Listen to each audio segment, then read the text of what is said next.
Welcome to Yahoo Finance. This is What Just Happened. I'm Akiko Fujita.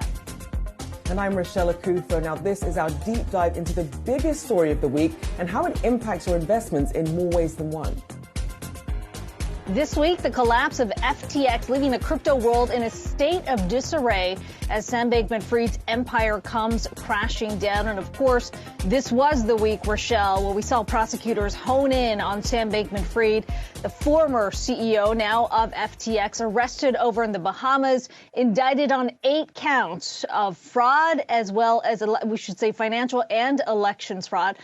On the very day he was expected to testify before Congress. Now, we did hear in his absence from the now current CEO, John J. Ray, giving a damning testimony against FTX, saying that this was a case of good old-fashioned embezzlement. Now, while the focus has largely been on FTX, we're going to attempt to sort of pull back here over the next hour to take a look at what this means for the crypto space. What does it mean for the future of digital currencies? And more importantly, what does this mean for your money if you are, in fact, invested in crypto? And Rachelle, it's worth pointing out, the key question here is was this a one-off?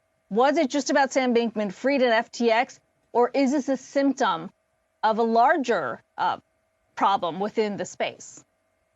And I think that's what the crypto community right now is trying to decipher. Was this one bad actor? Was this him plus his inner circle? Was this all these people who relied on other people's due diligence not doing their job, or perhaps some of this patchwork regulatory that we have that allow for this to go on for as long as it did? So a lot of people pointing a lot of fingers here, but it's interesting to see we're still seeing, Bitcoin and Ethereum, Ether doing well today, still progressing, although down a little bit with the broader markets, but not being as affected as you would expect, which does make you wonder how much of this is about crypto versus, say, the individual platforms or SBF himself. But as we've been mentioning, SBF was the golden boy that regulators were turning to. So when we try and think about contagion, and we look at SBF and FTX as trying to be this white knight, this rescuer of the crypto industry, once he goes down, what happens next and who's next? Obviously, we continue to hear about what's happening with Binance as well. A lot of people wondering if perhaps Binance could be next.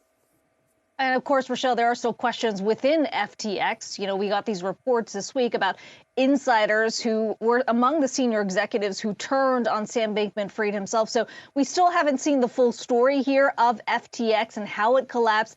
Of course, the allegations at the center of this remain that FTX did, in fact, commingle its funds with Alameda, which was also owned by SBF. So still a lot of slices that are question marks here, but there's certainly a lot of questions here about what this all means for the space moving forward. Indeed, and we'll try and get those answered for everybody today, because as investors try to navigate the turmoil in crypto, the question is, where do we go from here?